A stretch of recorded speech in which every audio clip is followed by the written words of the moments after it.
Halo semuanya, perkenalkan kami dari SGDA 1, izin untuk mempresentasikan hasil student project kami yang berjudul Asosiasi Antara Konsumsi Air Kemasan dan Kejadian Diare pada Orang Dewasa di Indonesia. Pada SGD kami ini, kami beranggotakan 12 orang yang dimana nama-nama dari masing-masing anggota dapat dilihat pada slide selanjutnya.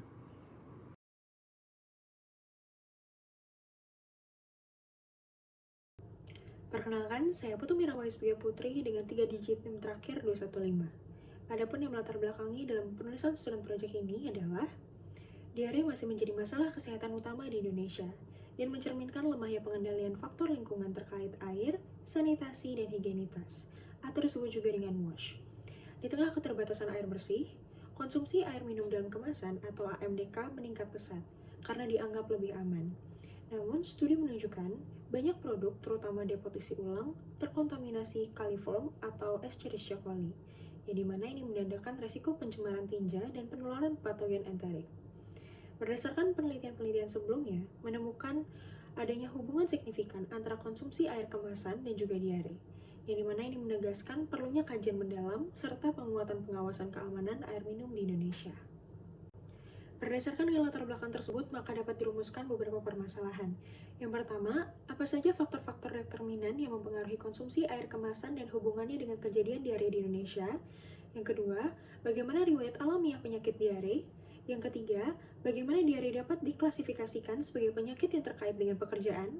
Yang keempat, bagaimana cara menginterpretasikan ukuran dan juga angka epidemiologi yang disajikan dalam studi terkait diare? Yang kelima, apa desain dan metode penelitian yang relevan untuk mengkaji asosiasi antara konsumsi air kemasan dan juga diare? Yang keenam, bagaimana analisis data dan interpretasi statistik yang dilakukan untuk mengevaluasi hubungan tersebut?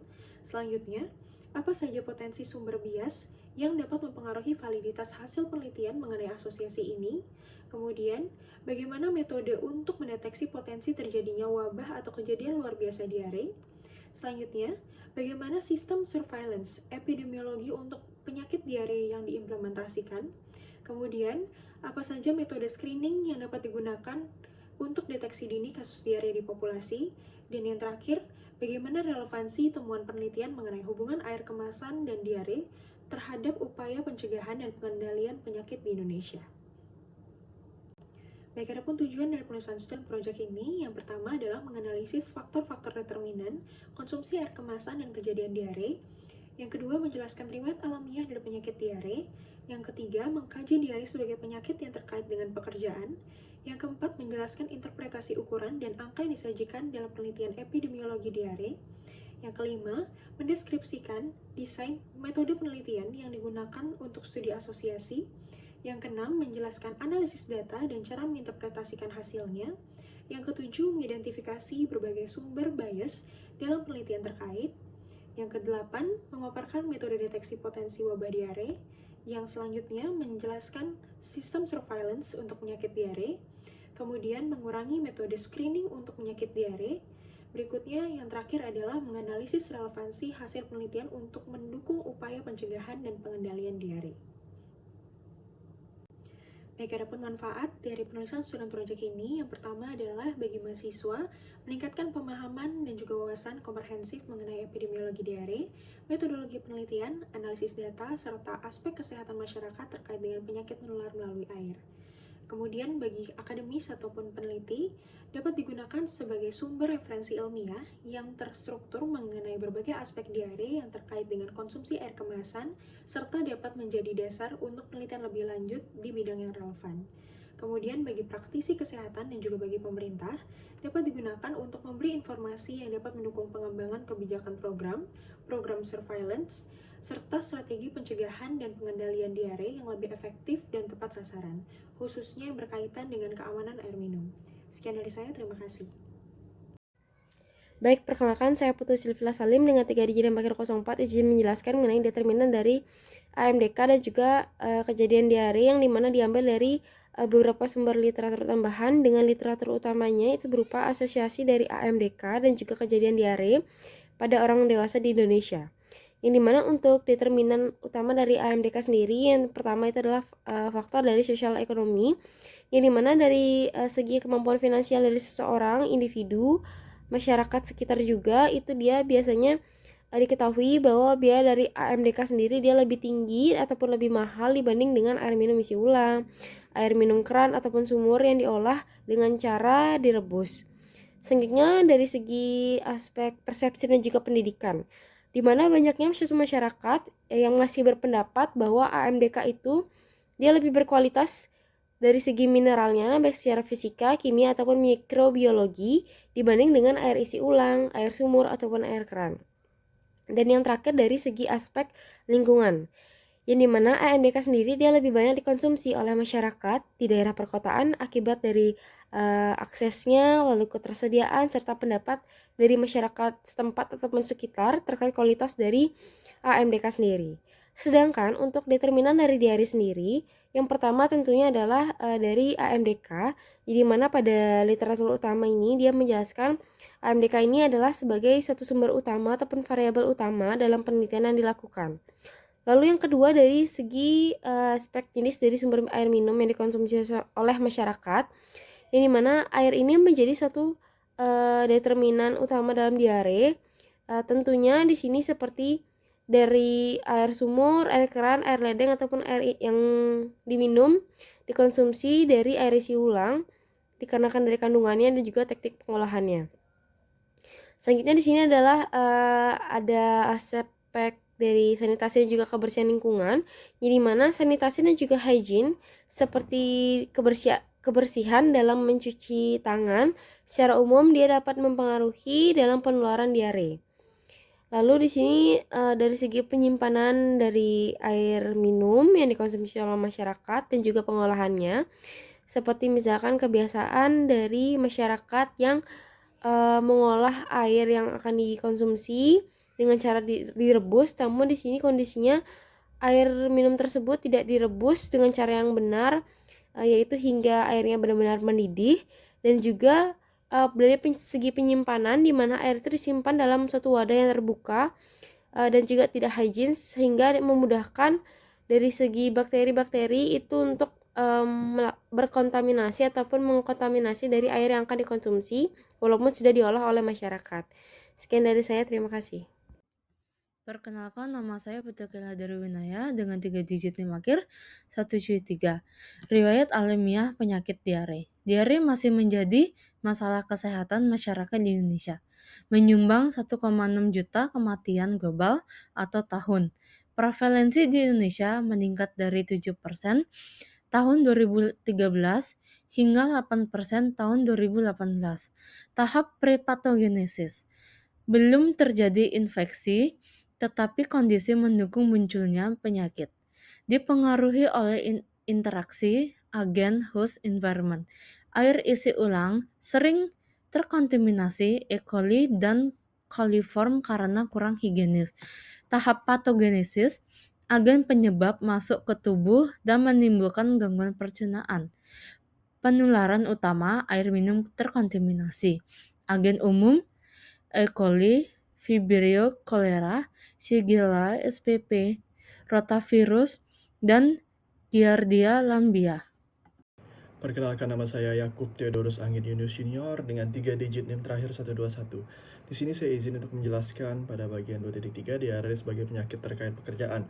Baik, jadi stres di tempat kerja itu memiliki hubungan yang erat dengan kompleks dengan sistem pencernaan melalui jalur komunikasi yang dikenal dengan gut-brain axis atau sumbu usus dengan otak.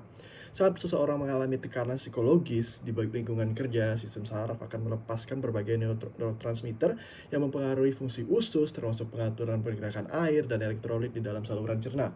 Akibatnya, stres kronis dapat mengganggu keseimbangan fisiologis pencernaan dan memicu berbagai keluhan gastrointestinal. Terdapat juga studi yang menunjukkan bahwa kombinasi antara pola kepribadian tertentu, misalkan seperti cemas dan juga depresi, stres berkepanjangan dan emosi negatif dapat mempengaruhi kerja saluran pencernaan. Individu yang mengalami kelelahan terus-menerus, tekanan mental kronis, dan berada di dalam lingkungan kerja yang penuh konflik emosional dan frustrasi berisiko lebih tinggi mengalami gangguan pencernaan, termasuk ulkus lambung dan dispepsia fungsional. Secara biologis, respons stres melibatkan aktivasi sistem saraf simpatis otonom serta sumbu hipotalamus hipofisis adrenal ataupun HPA aksis, yang keduanya berperan dalam perubahan motilitas dan sekresi gastrointestinal. Faktor genetik juga turut mempengaruhi kerentanan individu terhadap gangguan ini. Lalu juga temuan empiris menunjukkan bahwa pekerjaan dengan tingkat kecerdasan emosional tinggi cenderung mampu mengelola stres dengan lebih baik, sehingga memiliki resiko gangguan pencernaan yang lebih rendah. Sebaliknya, stres kerja diketahui meningkatkan resiko ulkus peptikum hingga lebih dari 2 kali lipat. Penelitian terbaru di Arab Saudi bahkan menemukan korelasi yang kuat antara tingkat stres yang dirasakan dengan skor gejala pencernaan secara keseluruhan.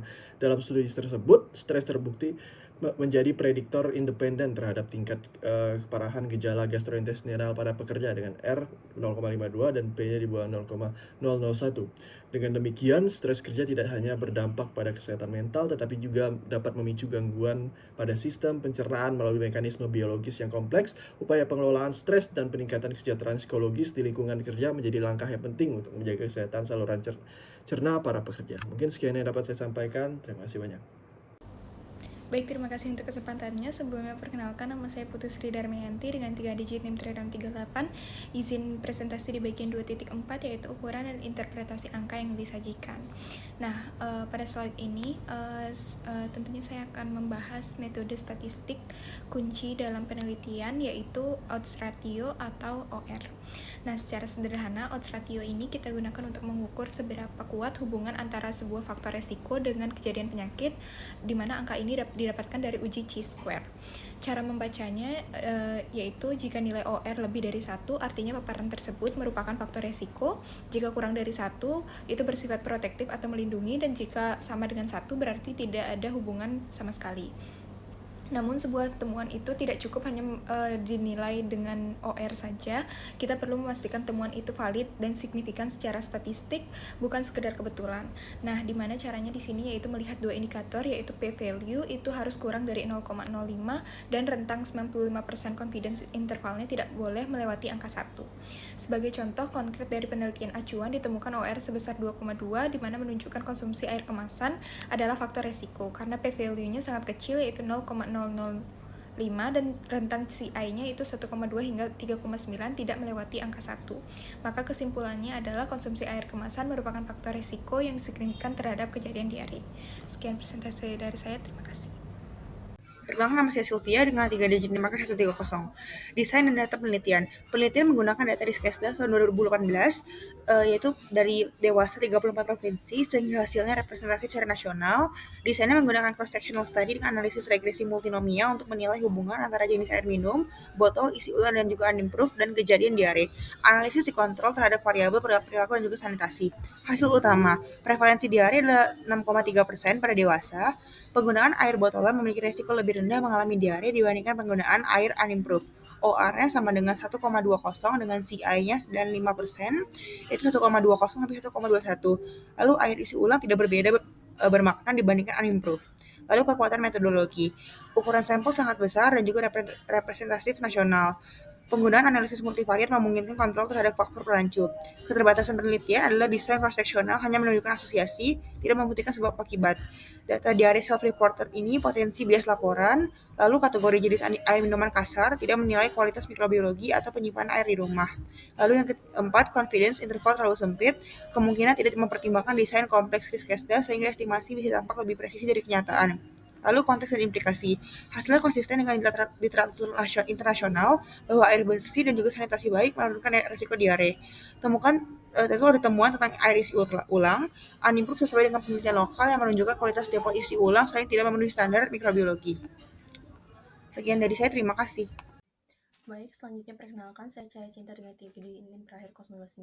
Izin menjelaskan mengenai analisis data dan juga interpretasi.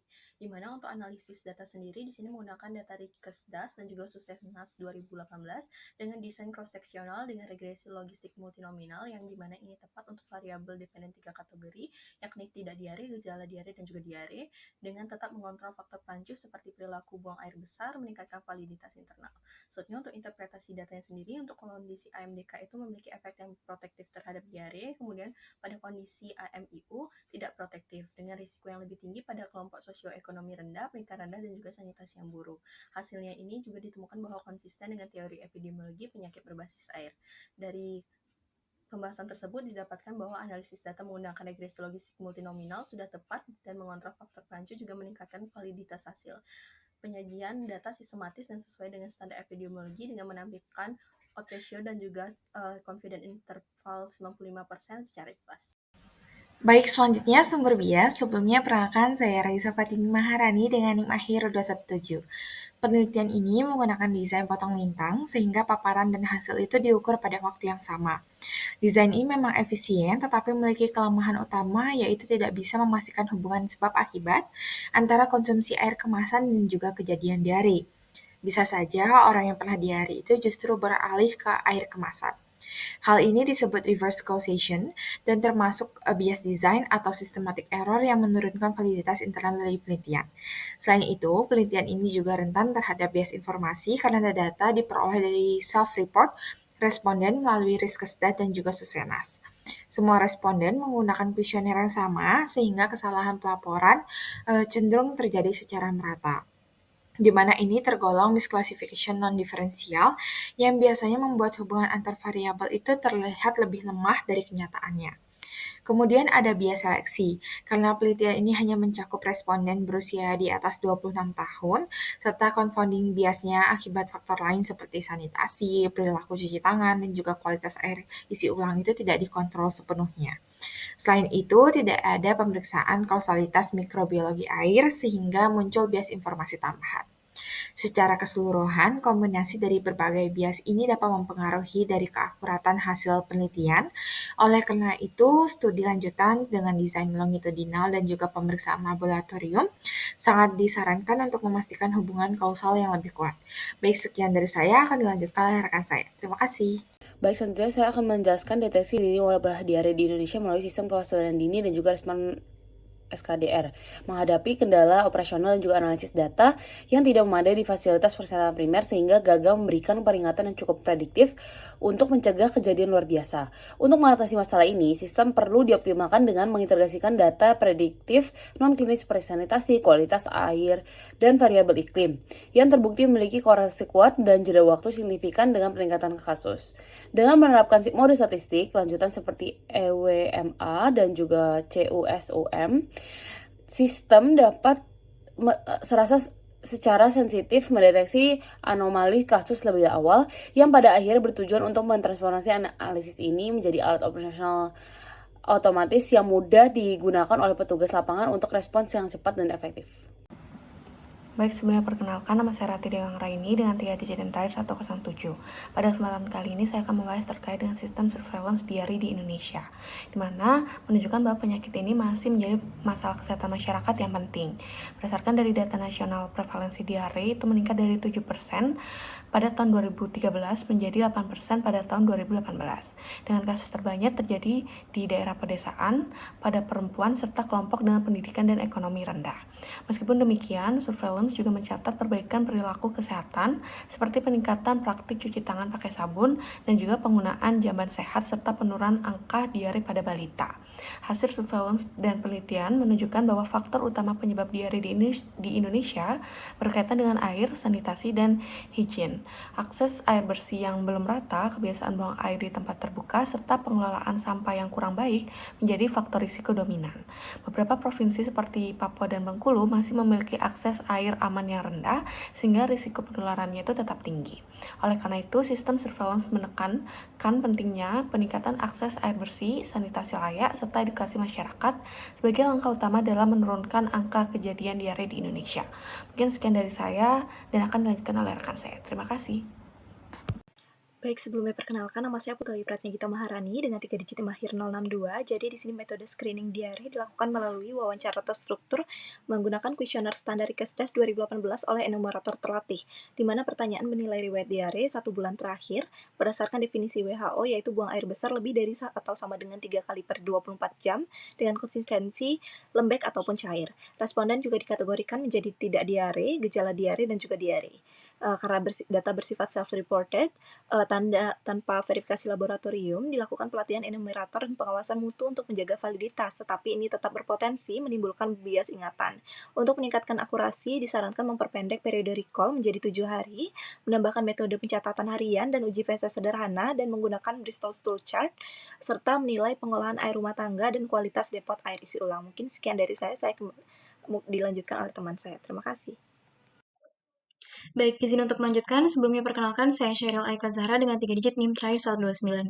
Selanjutnya mengenai relevansi penelitian terhadap upaya pencegahan dan juga pengendalian, di mana temuan-temuan utamanya memberikan landasan bukti yang kuat untuk merancang intervensi kesehatan masyarakat yang lebih terarah dan juga efektif. Yang pertama yaitu menyoroti pentingnya keamanan sumber air minum, di mana penelitian ini secara jelas menunjukkan bahwa kualitas sumber air minum merupakan faktor krusial dalam kejadian diare. Yang pertama yaitu air minum kemasan lebih aman, di mana studi ini menemukan bahwa orang dewasa yang mengkonsumsi air minum kemasan memiliki resiko 1,2 kali lebih besar untuk tidak mengalami diare dibandingkan dengan mereka yang menggunakan sumber air minum yang tidak layak. Kemudian, resiko pada air minum isi ulang ataupun air refill, di mana berbeda dengan air kemasan, penelitian ini menunjukkan bahwa air minum isi ulang dan juga sumber air minum yang tidak layak lainnya memiliki resiko yang hampir sama dengan sumber air yang tidak layak dalam menyebabkan diare. Kemudian yang kedua yaitu menegaskan kembali peran vital sanitasi dan juga hygiene, di mana di sini studi memperkuat bukti bahwa sanitasi yang buruk adalah faktor risiko utama penyebab dari diare, yaitu akses terhadap jamban, di mana kejadian diare ini paling banyak ditemukan pada orang dewasa yang tidak memiliki jamban, menggunakan jamban umum, ataupun tidak menggunakan jamban meskipun memilikinya.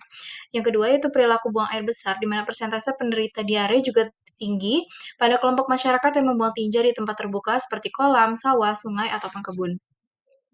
Implikasi untuk pengendaliannya yaitu adalah hasil ini menunjukkan bahwa intervensi tidak cukup hanya berfokus pada air minum, tetapi juga harus bersifat komprehensif.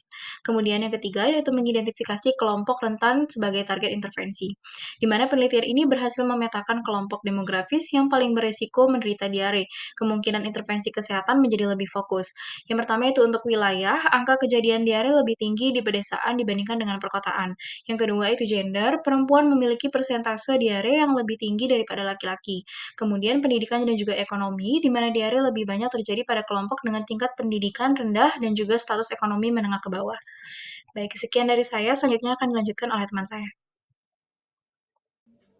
Baik, perkenalkan kembali saya Cahaya Cinta, izin menjelaskan mengenai kesimpulan dari studi proyek ini, di mana yang pertama, faktor determinan konsumsi air kemasan meliputi kondisi sosial ekonomi, tingkat pendidikan, persepsi kualitas air, dan juga akses terhadap sumber air bersih. Yang kedua, riwayat alamiah penyakit diare dimulai dari paparan agen infeksius melalui rute fekal oral hingga timbulnya gejala buang air besar, encer, ataupun sering. Yang ketiga, diare sebagai penyakit akibat kerja dapat terjadi pada individu yang terpapar air atau makanan terkontaminasi di lingkungan kerja seperti sektor makanan dan juga sanitasi. Yang keempat, ukuran dan angka epidemiologi seperti odds ratio, confidence interval, dan juga p-value digunakan untuk menilai kekuatan dan signifikansi hubungan antar variabel. Untuk yang kelima, desain penelitian yang relevan adalah cross-sectional study menggunakan data sekunder Kesdas dan juga Susenas tahun 2018. Untuk yang keenam, metode analisis data menggunakan regresi logistik biner untuk menilai hubungan antar konsumsi air kemasan dan kejadian diare. Selanjutnya yang ketujuh, interpretasi hasil statistik menunjukkan konsumsi air kemasan tidak selalu melindungi dari risiko diare jika kebersihan wadah air kurang terjaga. Yang kedelapan, potensi sumber bias mencakup recall bias, misclassification bias, serta kurangnya kontrol terhadap variabel perancu seperti kebersihan lingkungan. Yang kesembilan, metode deteksi kejadian luar biasa diare dilakukan melalui sistem kewaspadaan diri berbasis analisis tren kasus seperti metode CUSUM dan juga EWMA.